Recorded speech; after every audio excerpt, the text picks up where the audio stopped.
Magandang gabi po sa inyong lahat. Ano po?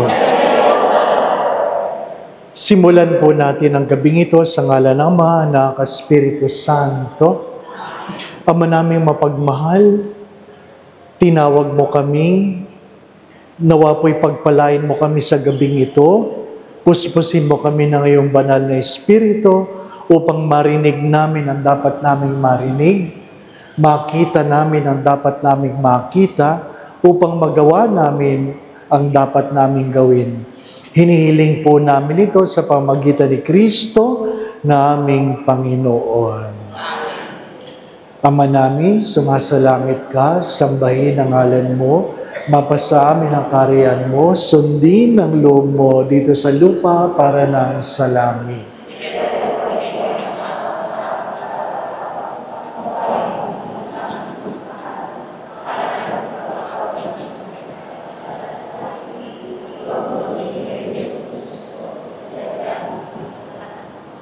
Maria, ina ng pag-asa, sa ngalan ng Ama, Anak, Espiritu Santo. Ang tema po ng ating pagninilay, Maria, ina ng pag-asa, gabay natin ngayong Kwaresma. Ano po?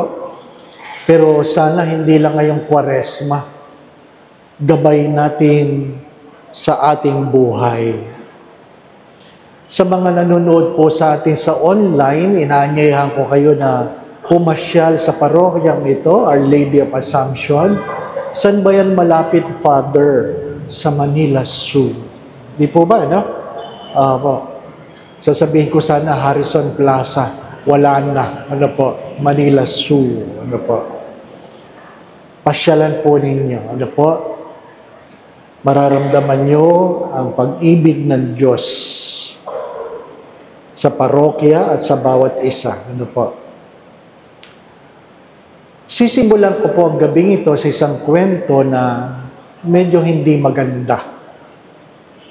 Meron pong isang anak na nagpadala ng picture ng kanyang tatay na hindi ko alam kung nakaswero pa yun, ano po. Pero alam, sa kwento niya, yung kanyang tatay ay nagda-dialysis. Ano pa? Hindi siya nagpapalimos. Hindi siya humihingi ng limos.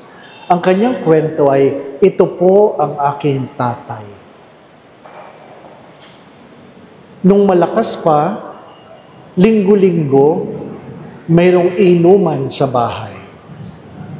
Linggo-linggo, marami siyang barkada na nagpupunta sa bahay. Linggo-linggo, ang dami niyang kaibigan. Linggo-linggo, hindi nawawala ng kausap. Pero ngayong may sakit si tatay, hindi na namin makita ang kanyang mga kaibigan. Hindi na makita ang kanyang mga kaibigan. Yan ang malungkot na kwento. Di po ba, ano? Ano ang tunay na kaibigan? Ang tunay na kaibigan ay kasama mo sila sa tawanan, pero kasama mo rin sila dapat sa kapighatian. Yan ang tunay na kaibigan. Pag kayo ay magkakasama lamang sa tawanan, pero sa panahon ng kahirapan di kayo nagkikita, hindi ka tunay na kaibigan. Ang tawag sa iyo ay user-friendly. Ano pa? User-friendly. Mananabi ako, baka sabihin naman si Father, namumulitika. Yung bang nakikita mo lang pag panahon ng kampanya, no? Pero pag naiboto mo na, hindi mo na makita. Di ba, no? Mahirap yun. Naniwala ka na ang kanyang mga sinasabi totoo. Bola lang pala. Di po ba, no? Mabuti pang siopaw. May bola-bola, may asado, no? Yung tao, hindi mo alam kung totoo. Di ba, no? Sabi nga, mayroon daw namatay, nagpunta sa langit, at wala siyang ginawa kundi magdasal at kumain. At sabi nga kay San Pedro, baka naman pwede kong makita ano bang ginagawa ng mga tao sa impyerno. Ay, di nalungkot si San Pedro. Sige na, payagan mo ako. Bumaba siyang gano'n, bumaba. May escalator. At pagbaba niya sa impyerno, hindi pa natatapos ang escalator, bumukas ng pinto ng impyerno, at may banda, den. Ay, ang saya! Diba, ano? Tapos, naglabasan niya maraming magaganda daw babae. Sinabitan daw siya ng bulaklak. Ay! Tapos, maya-maya, may welcome drinks. Ay! Wala nito sa langit. Tapos, maya-maya, habang naglalakad, puro pagkain. Ay, ang daming pagkain. Ang sarap-sarap. Palakpakan daw ng palakpakan yung mga tao doon. Sabi, ay, ang saya dito. Tapos sabi sa kanya na Satanas, ay, hindi ko kayo pwede magtagal kasi ang pahintulot na ibinigay, makita nyo lang kami. Di ba? Kayo po'y kailangan ng umalis. Sabi, ay, sandali na lang. Hindi po, kailangan nyo ng umalis. Ay, di mo balik sa langit. At sabi niya, San Pedro, gusto ko sana sa impyerno na lang. Parang mas masaya doon. Ano po? Mas masaya doon. Sabi, hindi totoo yun, hindi totoo. Ay, totoo po, nakita ko, natikman ko ang pagkain, ay, nasinghot ko ang bulaklak, ang bango. Ay, ang gaganda ng mga babae, ay, ayaw siyang papigil, di, pinayagan ni San Pedro bumaba, ano po? Nako, nung pababa na, tumigil ng escalator. Di naglakad siya. Naglakad siya, bit-bit niya yung kanyang bag, ano po? Hapong-hapo siya pagdating sa baba. Dumating siya sa baba, madilim. Madilim. Hindi katulad ng una niyang punta. At kinatok niya ang pinto, bag. At bumukas ang pinto. Parang horror movie. Walang ilaw. Walang ilaw, tapos mabaho. Baho. Walang welcome drinks. Wala yung mga nagbibigay ng garland. Ay, walang pagkain. Tapos ang dumi. Tama yan, dumating si Satanas. Sabi niya, welcome. Huh? Tanong niya kagad, bakit kanina nung pumasyal ako, saya-saya dito, ang ganda-ganda, bango-bango, ang daming tao. Sabi ni Satanas, ganyan talaga pag nangangampanya. Masaya. Pag totoo na, impyerno na. Ano po? Mag-iingat. Mag-iingat sa ano? Sa mga pambuyo o pabubuyo ng mundong ito. Ano po ba ang ibig sabihin ng pag-asa? Ano po ba ibig sabihin ng pag-asa? Di po ba ano? Yun po bang hindi ka bibiguin ng iyong kaibigan? Yun ba ibig sabihin ng pag-asa? Ang ibig sabihin ba ng pag-asa, pag ikaw ay may sakit, gagaling ka? Ibig sabihin ba ng pag-asa ay yayaman ka bukas? Ano po ba ibig sabihin ng pag-asa? Yung Father, yung maulan ngayon, bukas iinit. Yung ba? Yun ba ibig sabihin ng pag-asa? Sabi ng mga bata, ang pag-asa po, Father, ay mga nagbabantay ng bagyo na pumapasok sa Pilipinas. Yan ang pag-asa daw, sabi ng bata. Ano po? Pero ano po ang pag-asa? Ano pong inyong pagkaintindi kung ano ang pag-asa? Sapagkat kamakailan lamang ang isang sikat na doktor na sabi nga ay pinipilahan na maraming may sakit, biglang namatay. Inaasahan mo ang magaling na doktor, namamatay. Di ba ba? Ano? Namamatay. Nung ako po'y nagmimisa sa Mega Mall, pagkatapos ko po magmisa, papunta po ako sa parking area, ay dumaan muna ako sa CR. Ano po, habang ako'y magwiwiwi na, may batang nakatingin. Tinitingnan ko, nakatingin yung bata. Ano po, hindi ko mababa yung zipper kasi may nakatingin. Ang hirap umihi na may nakatingin, hindi po ba? No? Sabi ko, bakit? Nakatingin lang siya. Bakit ka nakatingin?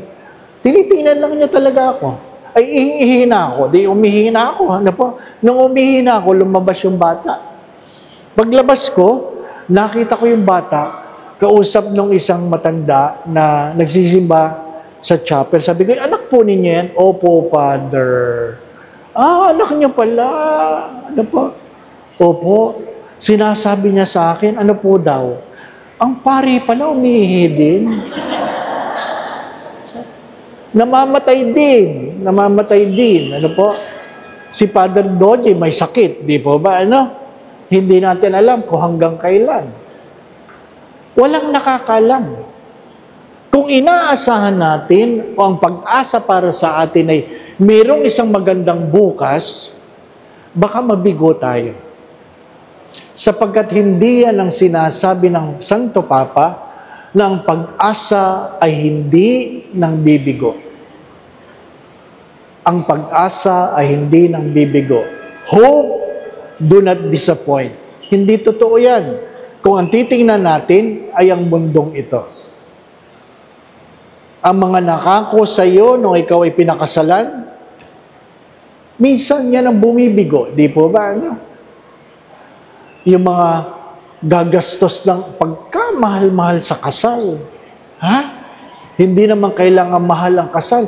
Gagastusan. Ano po? At kukuha ng kwartet. Kasi gusto nila, habang sinusuot yung sing-sing, may background. Pag sinabi mo na, isuot ang sing-sing sa isa't isa. Naku, hindi isusuot yun. Titingin muna sa kwartet. At tutugtog na at sasabihin, isuot mo ang sing-sing na ito. Tanda ng aking pag-ibig sa hirap at ginhawa, sa pagkakasakit at kalusugan, sa kamatayan, mauna ka sana. Di ba yan ang sinasabi na? Oo. Kaya, ilang buwan pa lang, patayan na. Di ba ba, no? Pag ako'y nagkakasal, minsan sinasabi ko yan, ikaw ba lalaki? Nangangako ka ba na magpapakamatay ka sa babaeng ito? Kasi nasusulat, mahalin mo ang iyong asawa tulad ng pagmamahal ni Kristo sa simbahan. Paano minahal ni Kristo sa simbahan? Nagpakamatay siya sa simbahan. Kaya tinatanong ko yung mga lalaki. At sabi ko sa kanya, pag hindi mo yan sasagutin, hindi ko itutuloy ang kasal. Ay, naku. Mapipilitan niyang sagutin. Magpapakamatay ka ba sa babaeng ito? Opo. Opo. Ikaw babae? Opo. Ganyan, mga babae, may magpapakamatay na kaya masaya na sila. Opo. Meron ako ikisasalang ganon. After 10 years, natandaan ko, kayo yun, di ba? Opo, Father. Kumusta ka lalaki? Magpapakamatay ka ba sa babaeng ito? Ano sagot ng lalaki? Mamatay siyang mag-isa niya. Di ba? Wala. Hindi mo maasahan ang iyong damdamin. Di po ba? Unang-una, hindi mo maasahan ang iyong kalusugan. Ikalawa, hindi mo maasahan ang iyong damdamin. Ikatlo, hindi mo maasahan ang iyong kaibigan. At ang malungkot na kwento, dumadating ang araw na hindi mo maasahan ang sarili mong kamag-anak. Di po ba?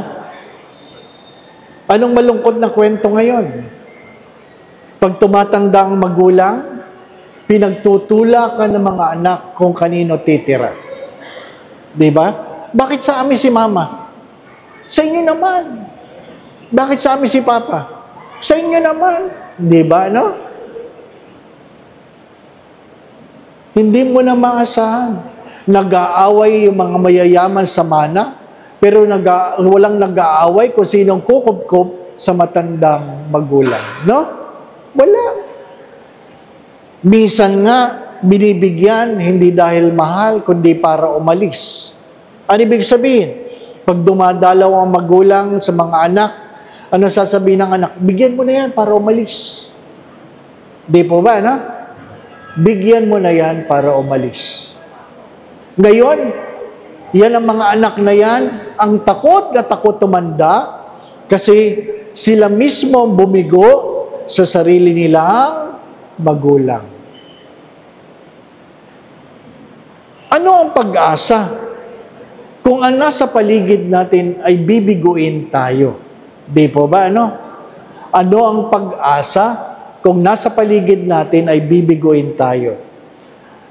Meron pong 8 punto mula sa sulat ng Santo Papa. Unang-una, ang pag-asa ay isang kalooban na nagbibigay ng direksyon mula sa kaibuturan ng iyong puso at nagbibigay ng dahilan para mabuhay. Ano ang dahilan? Na naniniwala ako na merong muling pagkabuhay. Yan ang tunay na pag-asa. Na merong muling pagkabuhay. Kaya nga, tinatanong yung mga tao, ano ang Tagalog ng hope? Anong Tagalog ng hope? Ang sagot ninyo ay pag-asa. Eh sabi ko, tinatanong mo, Tagalog pala ng hope, pag-asa. Ano pang hinahanap mong meaning? Sabi niya, Father, doon sa sinulat ng Santo Papa, ang Tagalog ng hope ay hindi pag-asa. Ay ano yun? Ang Tagalog ng hope ay tiyak yun. Naintindihan po ninyo? Tiyak yun. It is certain. Sigurado ako. Yun ang inaasahan ko. Na alin? Merong muling pagkabuhay. Diba, ano? Sayang naman kung walang muling pagkabuhay. Diba? Sayang ang panalangin, sayang ang pagsisimba, sayang ang pagtitiis, kung tayong lahat ay mamamatay lang.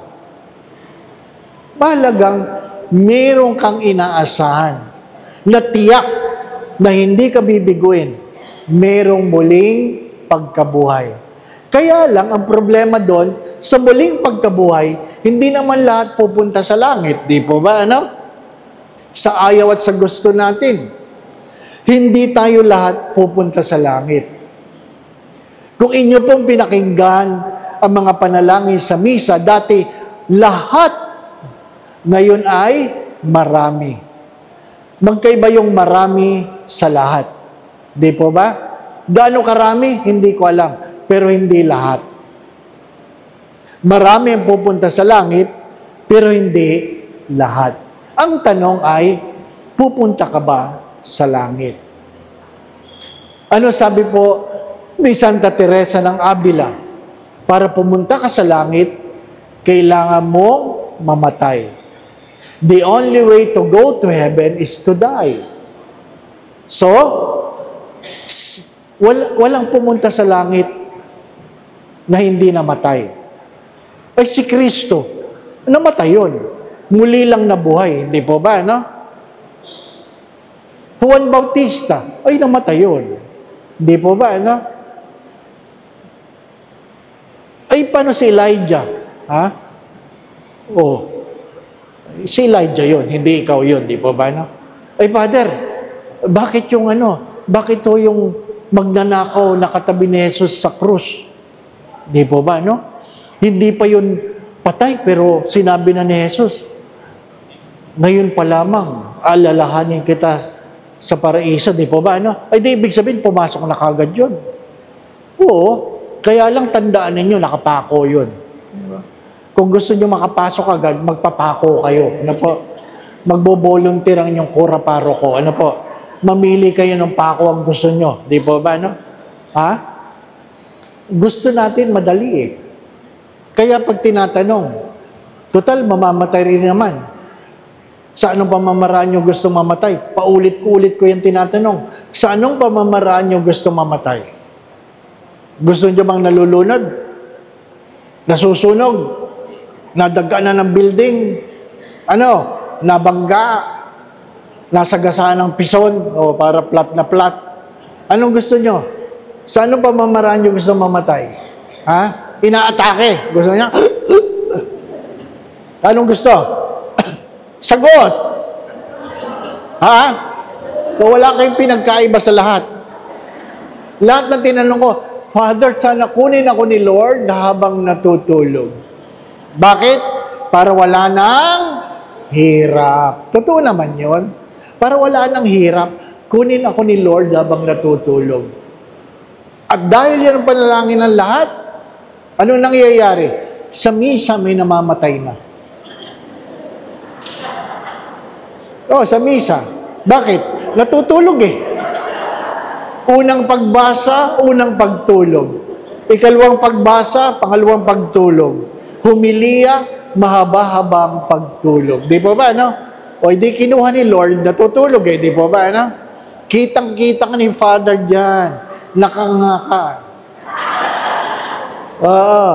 At huwag mo sasabihin. Di ba, yung iba, natutulog. Tapos biglang napamulat, kita niya nakatingin si Father. At para hindi siya sisihin, naku, magsisinungaling na yun. Pupunta kay Father, sabi, Father, ang ganda ng homily mo. Ay! Sasabihin ni Father, ang sinabi ko, basta maganda. Yun yung mga namatay habang natutulog. Ano po? Kaya lang, paggising, mainit. Mainit. Nasa impyerno eh. Dalawa lang ang pupuntahan, smoking or non-smoking. Mahalaga yan. Ang ating inaasahan ay ang muling pagkabuhay. Ikalawa, ang kamatayan at muling pagkabuhay ni Jesus ay ang puso ng ating pananampalataya at basihan ng ating pag-asa. Ano po? Kaya nga, mahalaga yung naintindihan natin sa panahon ng mga mahal na araw na mahalaga ang pagbabata, kamatayan, at muling pagkabuhay ng Diyos.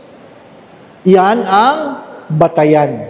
Kung hindi muling nabuhay si Jesus, wala tayong pag-asa. Di po ba, no? Tayo po ba ay magiging mga hangin lang, espiritu? Hindi. Ano sabi ni Jesus sa kanyang mga apostoles? Hipuin niyo ako. Meron akong laman at dugo. Bigyan mo ako ng kinakain niyo at kumain siya. Sapagkat ang multo ay hindi kumakain. Sa madalit sabi, sa muling pagkabuhay, meron tayong laman at buto. Di po ba, no? Ang tanong lamang ay, anong itsura ko sa langit? Yun ang tanong, di po ba, no? Pag ako ba'y namatay na matanda, sa langit ba matanda din ako? Pag ako ba ay putol ang paa dito, sa langit ba putol din ba ang paa ko? Kung ako ba'y kalbo dito, sa langit ba kalbo pa rin? Hindi ko alam. Di ba? Hindi pa ako nakakarating doon. At hindi ako nagmamadali. Ano po? Hindi ako nagmamadali. Ha? Gusto ko doon pumunta, pero hindi naman ako nagmamadali. Pero sabi nga nila, pagdating mo sa langit, lahat ng iyong tanong ay masasagot. Kung makakarating ka sa langit. Sabi ng isang guro, sa kanyang estudyante na bata, ano yung binabasa mo? Biblia po, ma'am. Ay, huwag mong basahin yan, di totoo yan. Ma'am, totoo ito, totoo ito. Anong binabasa mo? Tungkol po kay Jonah. Ano yan tungkol kay Jonah? Kinain po siya ng balyena. Kita nyo na, hindi totoo yan. Ma'am, totoo po ito. Hindi nga totoo yan. Gano'ng kalaki ang balyena kakain ng tao? Di malaki, di po ba, no? Sabi, hindi totoo yan. Ano sabi ng bata? Ay, sige po, pag nagkita po kami sa langit, tatanungin ko po siya kung ano ang totoo. Ano sabi ng teacher? Paano kung wala siya sa langit? Diba, no? Uy, maganda yun. Paano kung wala siya sa langit? Ano sagot ng bata? Ay, di kayo po magtanong kung nasa impyerno siya. Diba? Dalawa lang ang pupuntahan. Kaya, ano sabi ni Simon Sinek? If you want to walk fast, walk alone. If you want to walk further, walk together. Kasi nakakapagod. Maghanap ka ng kasabay. Dinagdagan ko yan. But if you want to reach your destiny, kung gusto mong maabot ang iyong pangarap, walk with the right people. Bakit? Hindi lahat ng kasabay natin dito sa lupa papunta sa langit. Naintindihan po ninyo? Hindi lahat. Kaya tinatanong yan, yung bang kabarkada mo, pupunta ba yan sa langit? Kung hindi, ay dapat bitawan mo yan. Di po ba, ano? Naintindihan po ninyo? Kung yung kaibigan mo, hindi yan papunta sa langit, abay mag-isip ka. Di po ba, ano? Kaya nga yung mag-asawa, palagi mo tinatanong asawa mo, ikaw ba'y pupunta sa langit? Abay pag hindi, paano Father kung hindi? Abay pagdasal mo. Baka sa impyerno kayo magkita. Di po ba, ano? Ha? Mahalaga yun na magkikita kayo sa langit. Inaamin ko po sa inyo, pag pinag-usapan ng muling pagkabuhay, hindi ko lang iniisip na ako'y muling mabubuhay, na ako'y hindi na mamamatay, na ako'y hindi na magkakasakit, ako'y hindi na magugutom, na wala nang bawal, kasi maraming bawal sa akin ngayon eh. Di po ba? Nung na-stroke ako, ang daming bawal. Pumayat ako, 18 kilos ang nawala sa akin. Kasi, ang daming bawal. Ang sabi ng doktor, Father, tandaan ninyo, yung second stroke, mas malala yun. Kaya, mag-ingat kayo. Huwag niyong kakainin ang bawal. Sabi ko sa kanya, Dok, ano yung mga pagkain na bawal? Simple lang sagot ng doktor. Basta masarap, bawal. O di tapos, di po ba, ano? Kaya pag inaalok ako, masarap ba yan? Oh, Father, ay bawal yan. Ano po? Ha? Pag may nagbigay, Father, masarap ito, ay bawal ho yan. Bawal. Ano po? Bawal. Eh, tinatanong ko, ni Father Hans, kakain ka ba? Hindi na lang. Alam ko, masarap ang kinakain niya, kaya bawal yun eh. Uwi na lang kami. Ano po? Ha? Kasi gusto mong mahaba ang buhay, hindi po ba, no? Pero kung gusto mong pupunta sa langit, maraming bawal. Hindi po ba, no? Tandaan niyo yan. Kung gusto niyong pumunta sa langit, maraming bawal. Pangatlo, ito, sinasabi dito, ang kamatayan ay masakit na paghihiwalay mula sa mga taong nagmamahalan. Di po ba? Sa ayaw at sa gusto ninyo, mamamatay tayo. Ayaw natin pag-usapan yan. Nagmisa ko sa patay, palagi ko ito kinukwento. Ha? Iyakan. Pagkatapos ng misa, sabi ng nanay, Father, sana pag may namatay, sabay-sabay na lang, no? Sabi ko, bakit naman po? Para wala nang iyakan. Ano sabi ko sa kanya? Nanay, hindi ho tama yan. Bakit naman, Father? Inimbitahan niyo lang akong magmisa, sasama niyo ako. Di ba? Hindi naman tama yun, di po ba? Ano? Ha? Inimbitahan mo lang ako, sasama ko pa ako ba? Kung gusto niyo mauna kayo. Di po ba? Ano? Pero, ang kamatayan, ang isa sa pinakamasakit na sugat na walang lunas. Walang lunas. Kung nawalan ka ng pera, well, pagdating ng araw, mababawi mo yan. Pag ikaw ay nagkasakit, pwede kang gumaling. Pero pag ikaw ay namatay, patay na. Di po ba, no? Tapos na ang kwento. Tapos na ang kwento. At kailangan yung maintindihan ito, walang mayamang namatay. Oh? Wala. Walang mayamang namatay. Bakit? Walang namatay na may dalang pera. Meron ba? Wala. Wala. Lahat, pag namatay tayo, wala tayong dadalhin. Hari nawa, makapamili ka ng damit na isusuot sa iyong lamay. Di ba ba, na? At least alam mo, di ba? Yung aming yumaong spiritual director, late sa aming breakfast, pag sundo ko, abay, bihis na bihis. Bihis na bihis. Sabi ko, saan kayo pupunta? Wala. Ba't kayo bihis na bihis? Kasi kagabi, nahirapan ako huminga. Ay, ano ngayon? Nagbihis na ako. Ay, maganda yon, ano po? Ha? Mamayang gabi, mag-practice kayo. Ano po? Magbihis kayo. Piliin nyo na yung pinakamagandang damit. Ano po ba? Ha? O, totoo yun. Kasi marami sa atin, pag natutulog, suot yung gulagulanit, di po ba, ano? Gulagulanit na panty, walang bra, ha? Law-law na t-shirt, di po ba, ano? Kayo mga babae, naku, Panginoon, di ba? Pagdalaga pa, talaga namang cover na cover. Ay!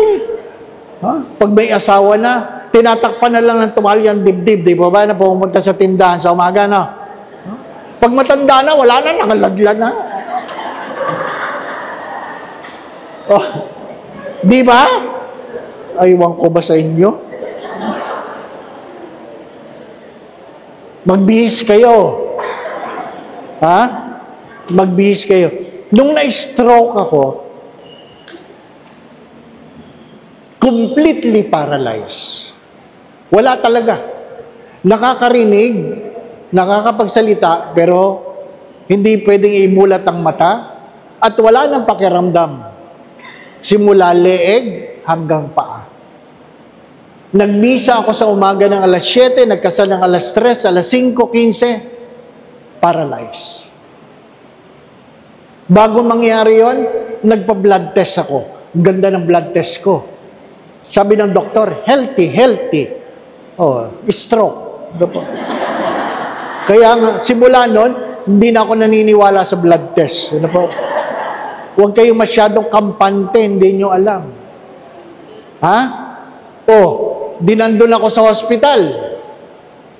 Hindi mo maigalaw. Pinapahilot ko lang yung kamay ko para at least mayroong naghihilot. At least, alam ko may paapa ko. Di ba? Nangingitim na daw yung koko. Ibig sabihin, halos wala ng oxygen. Pag kayo ay ganun, dalawa lang ang pwede mangyari. Ano yun? Gulay o patay? Di po ba, na? Patawarin ako, pero sinabi ko sa Diyos, Lord, ko ako'y magiging gulay, patayin mo na lang ako. Kasi hindi ko ma-imagine na sarili kong gulay. Ano pa? Ha? Wala. O MRI. Oh, tinutulak yung aking higaan. Dinadala doon sa MRI clinic. Tapos inilipat ako doon sa MRI machine. Wala. Hindi ka makagalaw eh. Tapos sabi ng doktor, Father, MRI po namin kayo. Alam ano sabi ko, hindi. Opo. Diba? Father, huwag kayong gagalaw ha. Paralyzed ko. Diba? Ano igagalawin mo? Wala. Tigas ka. Ganyan. Diba? Pagdating ng 1:30 ng madaling araw, tapos na lahat ng test. Nadinig ko na. 1 week ako sa ICU, 1 buwan ako sa hospital. Sabi ko, sana hindi ganun. Kasi, paano kung gulay, kahit wala ka na sa hospital, di po ba, no? Nagdadasal ako. Hindi ko magalaw yung daliri ko. Ang alam ko lang panalangin ni Padre Pio is, stay with me, Lord. Paulit-ulit lang yun, stay with me, Lord. Ano pa? 1:30 ng madaling araw. Sabi ng head nurse, Father, ililipat ka na po namin sa ICU. Siyempre, oo lang. Opo. Father, magdadiaper po tayo. Ay, magdadiaper? Ha? Ayaw ko magdiaper. Ay, wala ka naman magawa. Sabi, Father, tatanggalin ko na po ang pantalon ninyo. Ay! Ha? Hindi mo mamulat ang mata, hindi mo makita kung sino mga nakatingin, di po ba, no? Tapos maya-maya, Father, ibababa ko na po ang brief mo. Ay! Di ba? Gusto ko malaman sino mga nakatingin, di ba? Habang binababang ganyan, binababa ko na po, Father. Sabi ko, Lord, makikita na nila. Bakit ko tinatanong kung sinong nandyan? Pari ako eh. Pari ako. Di ba? Pwede yung mga tao doon na dumadaan-daan, nagsisimba sa misa ko, di po ba? Didipa-dipa ako, sumayin niyong Panginoon. Sasabihin nung nagsimba, ay, nakita ko na yan. Oo, kahit pari kayo, wala. Nakuha po ninyo? Kahit mayaman kayo, wala. Kahit madre kayo, wala. Darating kayo doon. Ang problema, nung Miyerkules, nagbigay ako ng recollection sa Cardinal Santos. Doon ako na hospital. Yun ang laman ng isip ko. Sino kaya ang umaten dito na nando sa emergency room? Di ba, ano?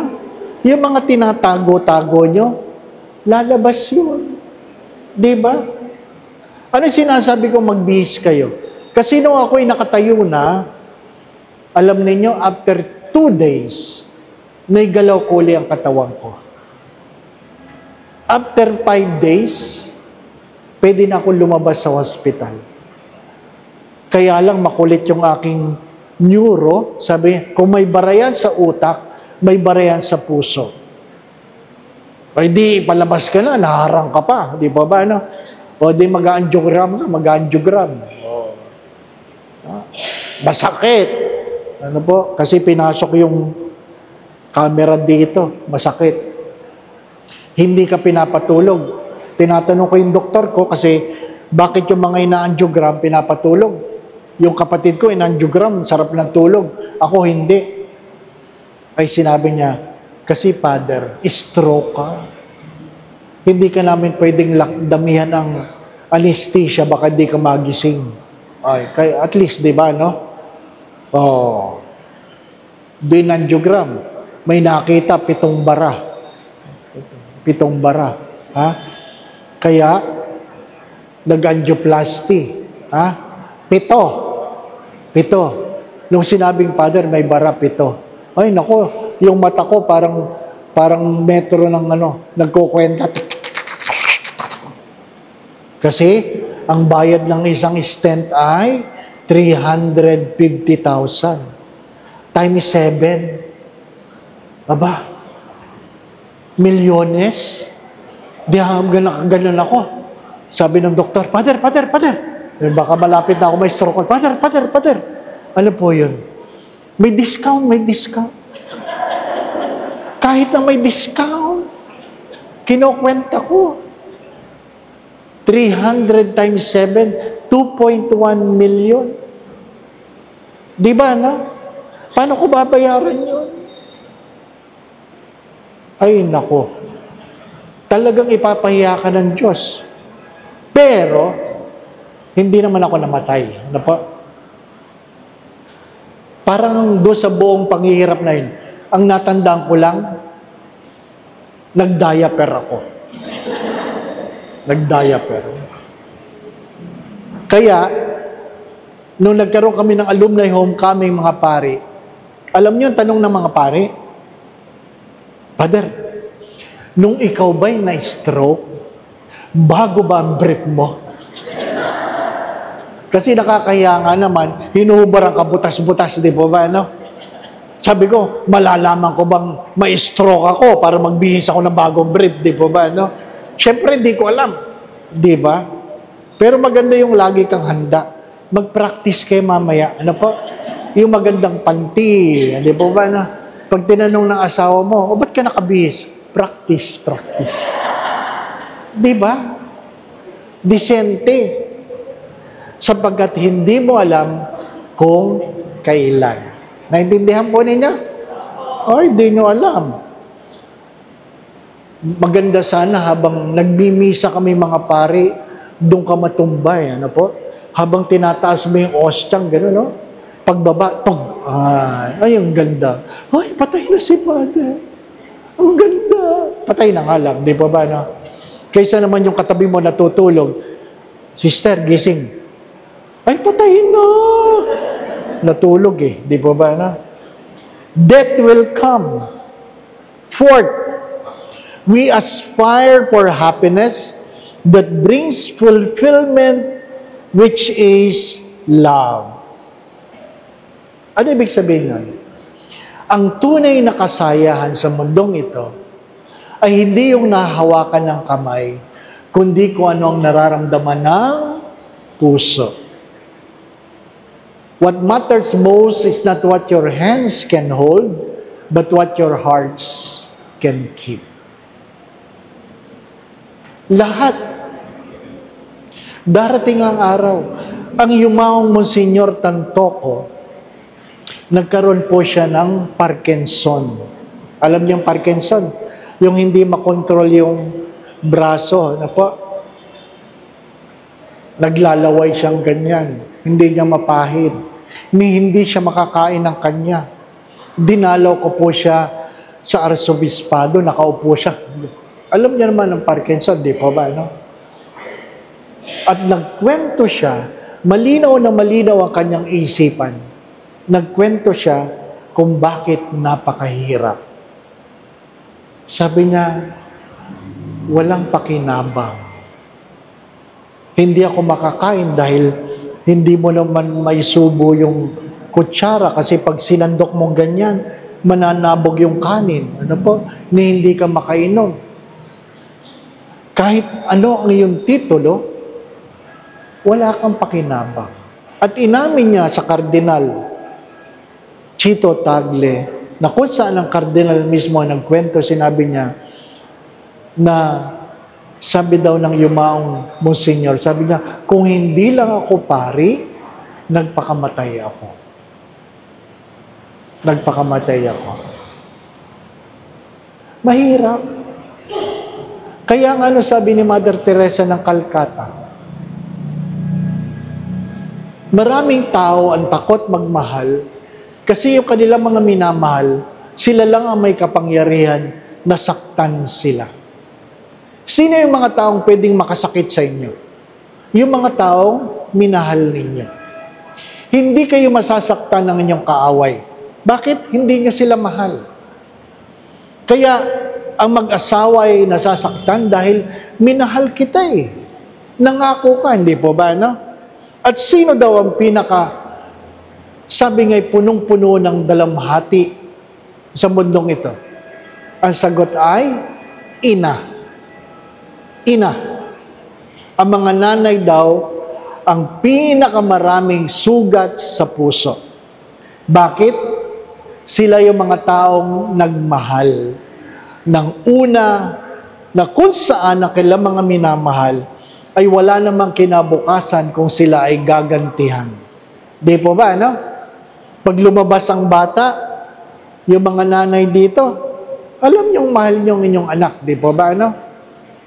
Anong kinabukasan niyan? Hindi niyo alam. Ang meron lang kayo ay pagmamahal. Di po ba? Kaya, pag tumanda at nagwalang hiya yung bata, ano sinasabi ng magulang? Kung alam ko lang na magkakaganyan ka, nung bata ka pa lang, sana tinabuhan ako na ng una ng mukha mo. Di po ba, no?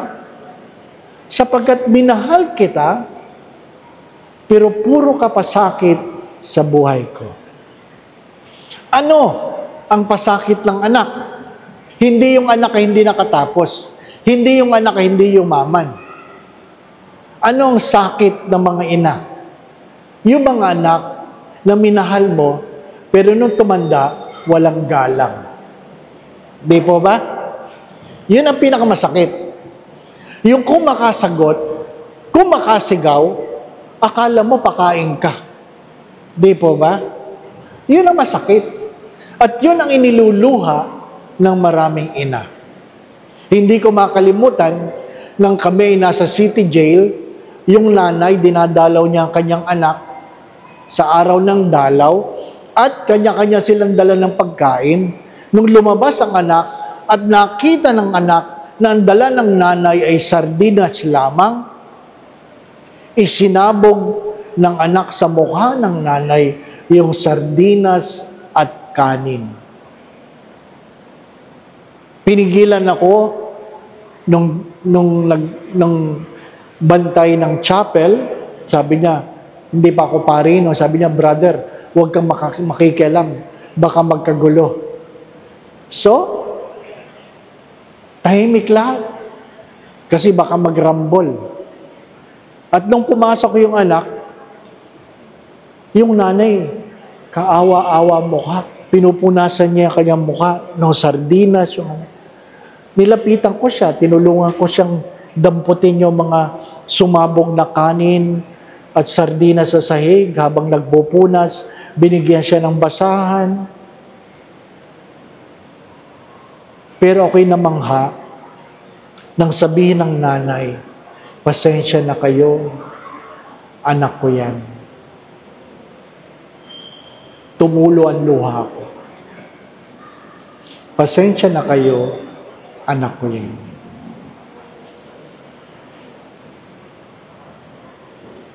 Sapagkat ang pagmamahal ng nanay ay higit sa pagkukulang ng anak. At napansin niya na ako'y naluha, sabi niya, ganito talaga mga nanay. Ganito talaga mga nanay. Sapagkat kung ang nanay magmamahal lamang dahil ang anak ay mabuti, baka tumigil na mga nanay sa pagmamahal, no? Kaya nga sabi ng Diyos, kalimutan ka man ng iyong ina, hindi kita makakalimutan. Pero kung mayroon mang nanay na nakalimot sa anak, ibig sabihin nun, sobra na ang sakit na dinanas. Ang tunay na saya ay wala sa pera, wala sa magandang damit, wala sa magandang tahanan, kundi nasa karanasan ng pagmamahal. Aanuhin mo ang palakpak na wala ka namang babalikan na kwento ng pag-ibig. Palagi ko ito sinasabi, kung hindi ka pa nasaktan, baka hindi ka pa nagmamahal.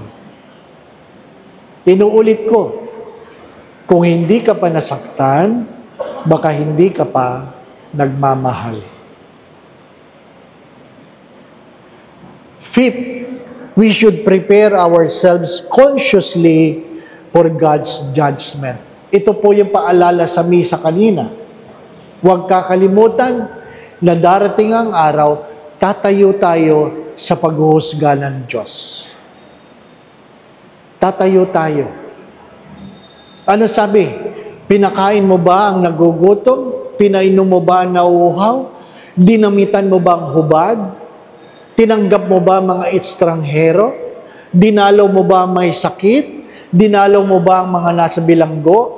Inilibing mo ba ang patay? The 7 corporal works of mercy.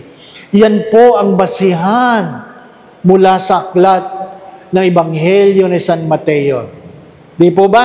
Na pinaghiwalay niya ang kambing at ang tupa. Ang mga nakapasok sa langit ay ano? Pinakain ang mga nagugutom, pinainom ang mga nauuhaw, binigyan ng damit, ang mga hubad, tinanggap ang mga estranghero, dinalaw ang mga may sakit, dinalaw ang mga nasa kulungan, inilibing ang patay. Huwag niyong kakalimutan yan. Huwag kayong maniwala doon sa gusto ko sana, kaya lang hindi ko nagawa. Ano sagot nila? Don't worry, sister, it is the thought that counts. Wala akong thought doon. Ano pa? Ha? Wala. Kung ano ang iyong ginawa, yun ang basihan. Ano po? Hindi mo pwedeng sabihin, Lord, gusto ko sana magsimba, kaya lang hindi. Wala, hindi ka talaga nagsimba, di po ba? No? Hindi ka talaga. Kung ano ang ginawa. Alam po ninyo, minsan napapanood ko sa parokyang ito, ang sipag niyong mambigay ng ayuda sa mga mahihirap. Ano po? Kahit mahirap kayo, mahirap ang parokya nyo, hindi kayo madamot, ano pong sinasabi ko sa inyo? Huwag kayong mag-aalala. Susuklian ng Diyos ang inyong mga kagandahang loob. Susuklian ng Diyos. Bakit? Hindi madamot ang Diyos. Nung kami po ay nasa, ako Ako po ay nasa Santa Maria Goretti. Hindi naman kami mayaman, ano po, pero nagpakain kami ng mga street dwellers. Hindi naman yun lahat Katoliko. Meron dong iglesia, meron dong Muslim. Kaya nga pag nakapila sila, ay baboy, hindi po kami pwedeng kumain ng baboy. Meron po kayong fried chicken. Para kaming catering, no? Nung una nagagalit ako, pero nung naintindihan ko, na Muslim pala, na iglesia pala, ay di nagpapaluto ako ng fried chicken, di po ba, no? Meron pong fried chicken. Ay dahil ang tagal namin nagpapakain, alam mo na kung sinong Muslim. Mamaya dumating na yung mga Bombay. Aba, pati mga Bombay, aba. Ha? Sinabi ba ng Diyos, pakainin mo lang yung kakilala mo? Hindi. Pakainin mo ang nagugutom. Ang problema, nagugutom man ang nanay mo, sasabihin ng anak, wala akong pera. Oh. Di ba, no? Anak, wala akong pambili ng gamot. Ano sagot ng anak? Wala din po akong pera. Oh. Pero mayroon pang Starbucks, no? Ay, hindi natutulog ang Diyos. Ano pa? Tandaan, darating ang araw na tayo tatayo sa paghuhusga ng Diyos. Ang lahat ng kabutihan ay susuklian at lahat ng kasalanan ay pananagutan. Ano pa? Pang-anim, the sacrament of penance assures us that God wipes away our sins. Ang sakramento ng kumpisal ang siyang bubura sa lahat ng ating kasalanan. Kaya, mangumpisal. Ano po? Huwag niyo sabihin, hindi ako marunong, Father. Lumuhod ka lang doon, sabihin mo, mangungumpisal po ako, hindi po ako marunong. O, di isa-isay ni Father, anong kasalanan mo? Di ba? O, di isa-isay. Pag nasabi mo na, tapos na. Di ba? Ang aking paalala, magsabi ka lang ng totoo. Kasi pagka minsan, yung matatanda, nangungumpisal, nagsisinungaling pa. Oo. Mabuti pa yung mga bata eh. Pag nangumpisal, alam mo, totoo. Hindi po ba, no? Oo. Pero yung matanda, nangangatuwiran pa eh. Di ba? Huwag na kayong mga tuwiran. Sabihin niyo, Father, baka maalala ni Father Hans yung sasabi. Sa dinami-dami ng iniisip niyan, wala na yung maalala. Ano ka? Pagtsatsagaan ko pang memoryahin ang kasalanan mo. Di ba? Nagpapakumpisal ako, nakita ko sa pila, kaibigan ko. Sabi niya, ay, ikaw? Oo, ako. Hindi, kahit nasa loob ng kumpisalan, alam niyang ako ang nagpapakumpisal. Ano po? Maya-maya, may lumag. Bless me, Father, for I have sinned. Binago ang boses. Tumigil ka nga. Si Father naman. Sabihin mo na. Nakakahiya. Sabihin mo na. Father, baka mahal. Sabihin mo na. Ha? Maalala ko sa dami kong iniisip, di po ba? Lalong-lalo na. Ha? Pag tumatanda ka na, ay, wala na ka nang maalala. Kaya pag may lumapit sa akin, Father, tanda niyo ako? Ano sagot ko? Hindi. Puro problemahin ka pa. Ha? Yung iba, naalala ko mukha. Mga kasama ko sa pilgrimage. So, nandiyan yung iba, oh. Ha? Taga dito ba kayo? Di ba? Mga kasama ko sa pilgrimage. Di po ba, ano? Makakalimutan naman pangalan. Sino ka nga ba? Sino ka ba? Di ba? Ang tagal ng kwentuhan, pagkatapos ng misa, diyan sa labas, 1 oras. Yung anak nyo, galit na galit na. Tapos uuwi na kayo. Sasabihin ng anak mo, Ma, sino yun? Iwan ko. Basta. Di ba ba, no? Kaya, mahilig tayo sa, Kuya, ate, bakit di mo maalala ang pangalan eh? Di ba ba, no? Sis, bro! Oh. Dre. Di ba ba? Tawag kay Father? Dre. Dre. Hindi mo alam kung madre o padre. Di ba ba? Dre. Ha? Pakiyawan. Di ba ba, no? Ha? Darating ang araw, makakalimutan mo na pati mukha. Di ba ba, no? Sabi yung, Pamilyar ka talaga sa akin. Sino ka? Sino ka? Sabi niya, tumigil ka ako, asawa mo. Di ba? Makakalimot tayo. Ano po? Dahil kami sa seminaryo, sabay-sabay kami kumakain, lahat ng staff, seminarista, pare, sabay-sabay. Kung ano kinakain ng isa, yun ang kinakain ng lahat. Minsan, may kakaibang muka.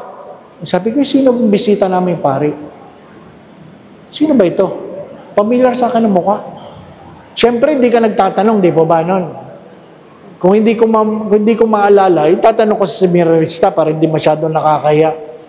Tagal ko iniisip, kumakain ako, sino nga ba ito? Yung pala, gwardiya ng complex. Gwardiya. Buti lang hindi ko tinawag na father. Ano po? Gwardiya pala. So, ito pamilyar sa akin. Tatanda tayo. Ano po? Sabi ng apo sa kanyang lolo, alam mo, lolo, hangang-hanga ako sa inyo. Bakit? Ang tandaan nyo na, ang tawag nyo sa lola, sweetheart pa rin. Diba na? Sabi ng matanda, shh, huwag ka maingay. Hindi ko na maalala ang pangalan ng lola mo. Diba? Kaya, play safe, ano, sweetheart, darling, diba na? Sa totoo, hindi niya maalala ang pangalan ng asawa niya. Darating tayo doon. Darating tayo doon. Ha? Pangpito. Ito ang pinakamahalaga at ito ang tema natin. Hope finds its supreme witness in the Mother of God. Sino ang pinakasaksi ng pag-asa? Walang iba kundi ang mahal na ina. Maria, ina ng pag-asa, gabay natin ngayon. Sana hindi lang Kwaresma, kundi ng habang panahon. Nakuha po ninyo? Kung titingnan mo ang mahal na Birhen, siya talaga bilang ina ng pag-asa. Kaya nga, sinabing ina ng pag-asa. Sino ang kanyang anak? Si Jesus. Kung siya ang ina ng pag-asa, sino ang pag-asa? Si Jesus. Maliwanag po ba? Ang pag-asa ay hindi panahon. Ang pag-asa ay hindi bagay. Ang pag-asa ay tao. At ang kanyang ina ay ang mahal na Birhen. Si Maria ang ina ng pag-asa. Ano po? Walang ibang saksi maliban kay Maria na punong-puno ng pag-asa. Anong isa sa katangian ni Maria na magandang tularan? Father, madasalin? Oo. Pero anong maganda? Ano yun?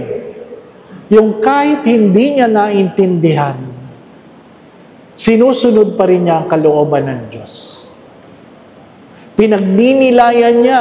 May mga bagay na hindi natin maintindihan. Pero hindi yun ang dahilan para hindi sumuway. Naintindihan po ninyo? Hindi porke hindi mo naintindihan ang iyong mga magulang, may dahilan ka na sila ay suwayin. Naintindihan po ninyo? May mga bagay na hindi naintindihan si Maria hanggang sa huli. Pero ni minsan, hindi niya sinuway ang Diyos. Kaya nga, siya ang gabay natin sa ating buhay. Tinuturo niya ang kanyang daliri sa kanyang anak na kung saan ang tunay na pag-asa. Ano po? Nung ako po ay na-assign sa Santa Mesa, na kung saan, alam po ninyo, na-assign ako 1999. Bago lang, di po ba, no? 1999, bago lang. Sa isang mahirap na parokya, maliit, mas maliit dito, kalahati lang, pero mas maigsi. Yun po ang aming parokya. Ang unang misa ko, ang koleksyon ay 1850. 1850. 25 ang nagsimba, ang koleksyon 1850. Ibig sabihin mayroong hindi nagbigay, no? 3 beses kong binilang yun. 1850 talaga. 1850. Alam nyo, nakakahiyaman, naawa ako sa sarili ko. Umiyak ako. Nakasalampak ako sa sahig dahil dinala ng pari ang kama. Walang upuan kasi dinala niya ang mga bangko eh. Nagpaalam naman siya, sabi niya, Father Dave, yung lilipatan kong parokya, mahirap. Pwede ko ba dalhin yung mga naipon ko? Sabi ko, opo, dalhin po ninyo. Di ko naman alam, naipon niya pala lahat. So, dinala niya lahat. Ano po? Walang naiwan. Yung dingding butas. Bakit? Dinala niya yung aircon. Isipin nyo, butas ang dingding, wala kang kama, wala kang bangko, 1850 ang koleksyon. Oh, talaga maiiyak ka. Paano ka kakain sa 1850? Paano ka magpapasahod? Ay, nako. Kung alam nyo lang. Talagang tinanong ko ang Diyos, Lord, bago ako pumasok sa seminaryo, alam nyo kung magkano ang sahod ko. Tapos ginawa mo akong pari, 1850? Diba? Nilabas ko nga kayo sa loobin sa Diyos. Pero, kailangan magpatuloy. Di po ba, no? Kailangan magpatuloy. Ha? Para makakuha ka ng tao na wala kang pambayad, nakatayo ako sa harapan ng simbahan, nanonood akong ganyan. Nanonood. May dumaang may sayad. Saan ka nakatira? Wala po, sa kalsada. Anong pangalan mo? Doming po. Gusto mong tumira dito? Opo! Marunong ka lang maglinis ng simbahan? Opo! O sige, maligo ka. Pinaliguan.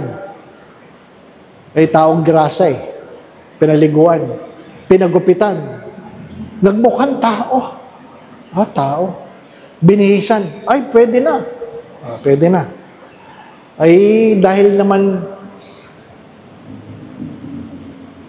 wala ka talaga ipapasahod, pero pakakainin mo.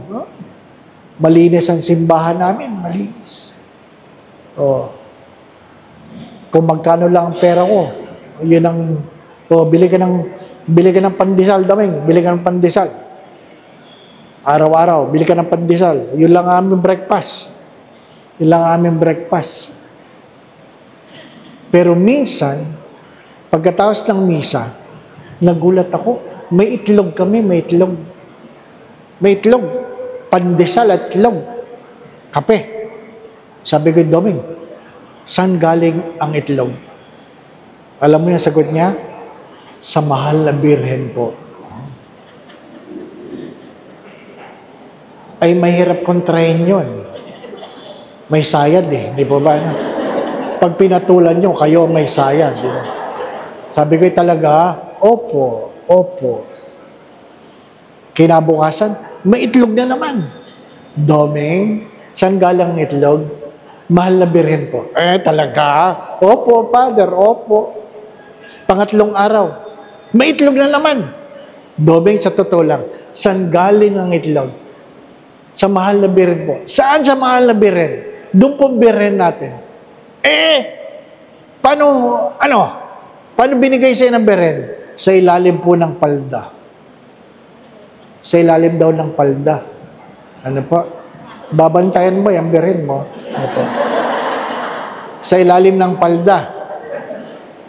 Di sabi ko, punta tayo sa altar. Saan? Tinaas niya yung dito po sa ilalim ng palda. Talaga ha? Bukas, bago mo kunin ang itlog, ipakita mo muna sa akin. Di pagkataas ng misa, ganyan. Siyempre, ako naman ay hindi naniniwala. Sorry, hindi ako naniniwala. Ano po? Pagkatapos ng misa, tapos na mga tao, alisa na. Doming, nasaan ang itlog? Punta kami sa mahal na Beren, tinaas ang palda. Naku, may itlog. Ay di ako ngayon ang may sayad.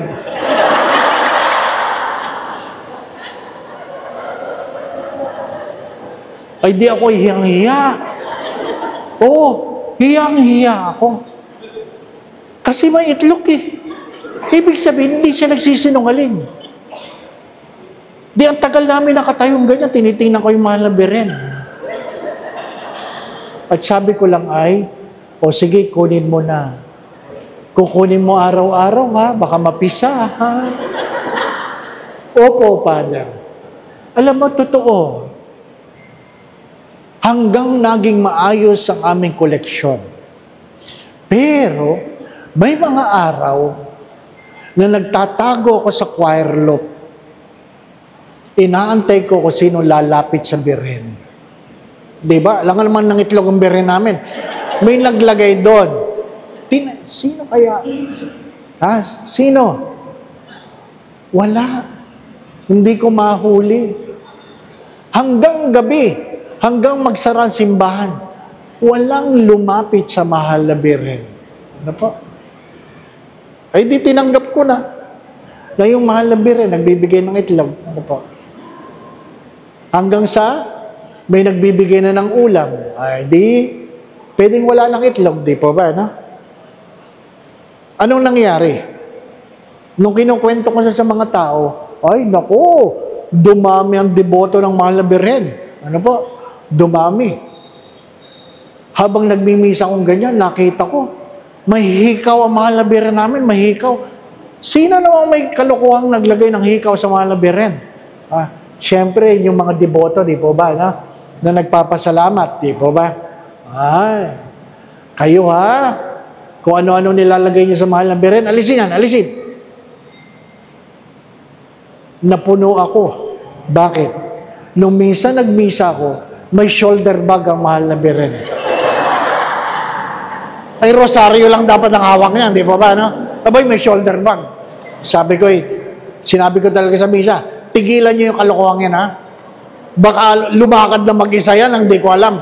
Naka-shoulder bag na eh, di ba ba, no? Naggalit ang mga tao kasi pinalagay ko sa loob ng estante. Alam niyo yung estante? Pinakulong ko. Ay, kasi kung ano-ano ng kalokohan eh. Diba? Ay, kita mo ngayon yung estante. Ang dami lipstick. Ay. Ano ibig sabihin?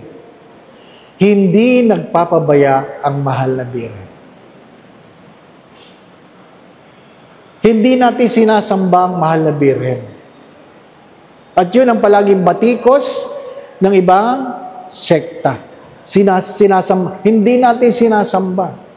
Ang mahal na Beren, ang pangunahing tagapagdasal na kasama natin. Kaya nga, meron kaming Birhen sa Greenbelt, ano po? Birhen de la Rosa, di Makati, ang patron ng Makati. Ano po? Hindi ako sa nagmamayabang. Pero nung iniluklok namin ang Birhen na yon,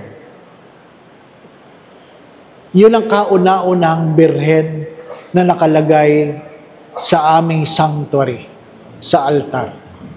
At sabi ko sa mahal na Birhen, di ko po kayo kilala. Ibig sabihin, di ko kilala yung titulo ng Birhen de la Rosa de Makati. Paano ko po kayo makikilala? Merong prayer na Tagalog, pinatranslate ko sa English kay Father Jenny Diwa, translate, at yun ang aming mga prayer, ano po? At ang unang prayer request ko sa mahal na Birhen ay ang aming kapatid na bunso, nung November, alam nyo, November siya naluklok. Nung November, nabalitaan namin ng aming bunsong kapatid na babae ay may cancer sa breast. Ay siyempre, magpapasko kayo, yan ang balita. Siyempre, sira. Di po ba, no? Sira ang Pasko. May cancer. May malaking cyst sa dede. Sabi ko, kuha tayo ng second opinion. Second opinion. Confirm. Ay di, lalo nang nalungkot. Confirm na ano po? Kaya, ako'y nagdasal, humingi ng panalangin sa Birhen de la Rosa de Makati, ano po? Sabi ko, baka naman pwede nyo kaming ipanikluhod sa Diyos para sa kagalingan ng aking kapatid. Yun ang dinasal namin buong December. Inoperahan siya ng January. Nung inoperahan siya, maliit na lang yung cyst sa dede. Kahit yung doktor hindi makapaniwala na lumiit. Pero mayroon siyang 7 lymph nodes. Ang dami. 7 lymph nodes. Pero, nung lumabas ang test, benign. Walang cancer. So, kung ano yung sinabi nung November, December na may cancer, January, walang cancer. Ngayon, hindi ka ngayon makapaniwala. Kaya, pinadala ang result sa Singapore. Pinatest. February, confirmed, walang cancer. Kunin niyo?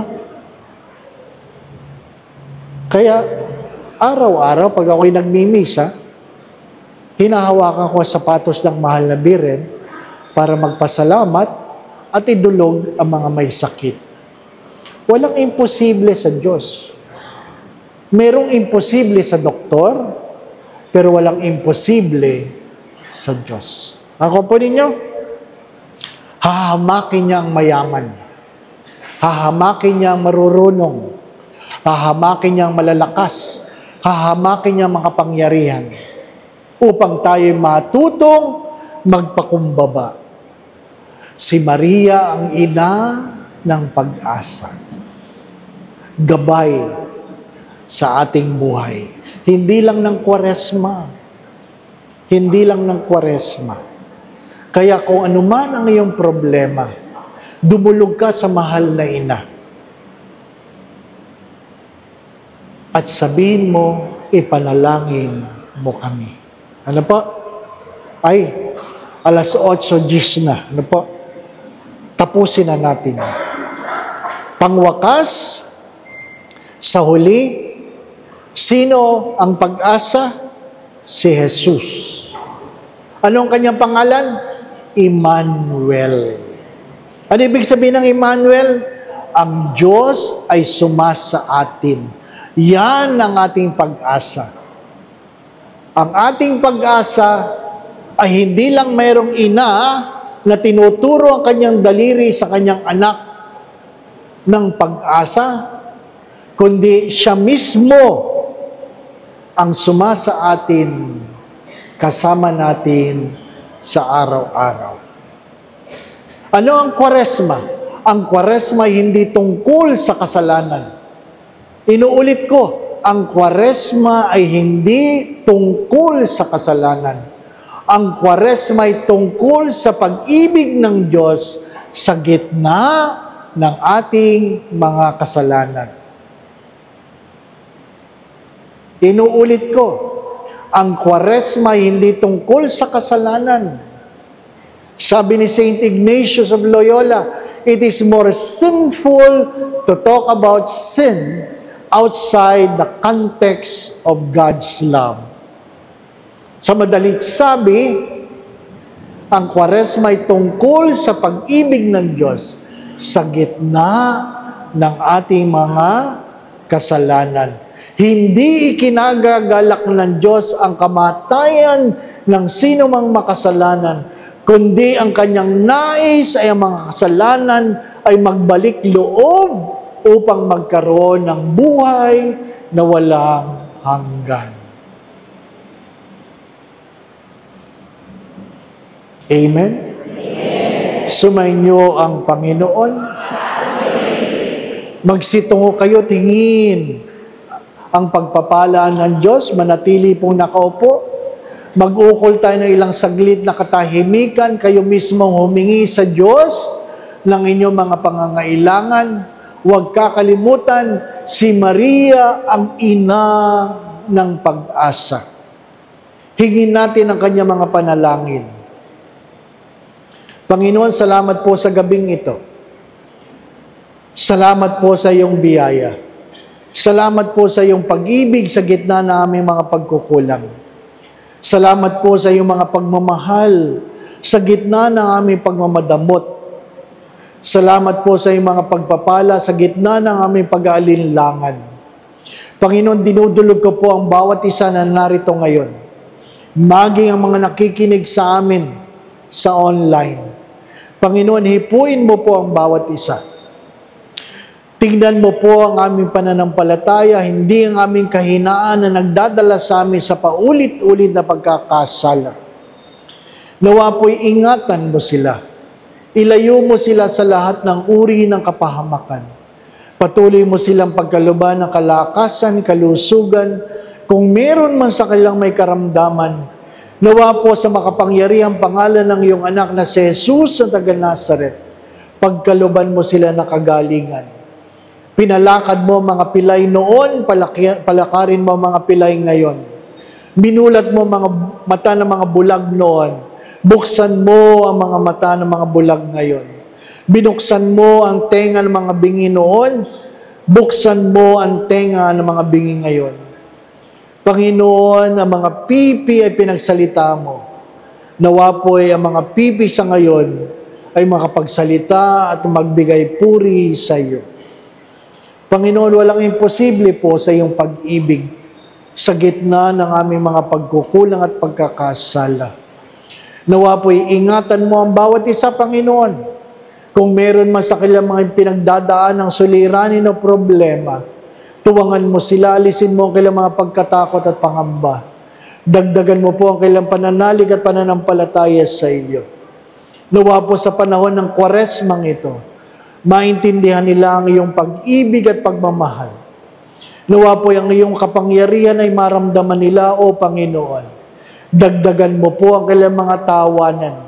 Pagbuklurin mo po ang bawat pamilya. Dagdagan mo ng kasaganaan ang kanilang mga pinagsasaluhan. Kung meron bang pangangailangan ng pera, Panginoon, nawa po'y tustusan mo ang kanilang mga pangangailangan. Batid mo, Panginoon, ang kanilang mga pagdulog, ang mga bata na narito. Nawa po'y pagkaluban mo sila ng magandang kinabukasan. Nawa po mga batang ito'y matutong igalang at mahalin ang kanilang mga magulang. Sa tulong at panalangin mga banal, lalong-lalo na po ng mahal na Biren, gayon din ni San Jose, ang tapat niyang esposo. Pagpalain mo po ang bawat isa, Panginoon, sa ngalan ng Ama at ng Anak at ng Espiritu Santo. Amen. Magandang gabi po sa inyong lahat.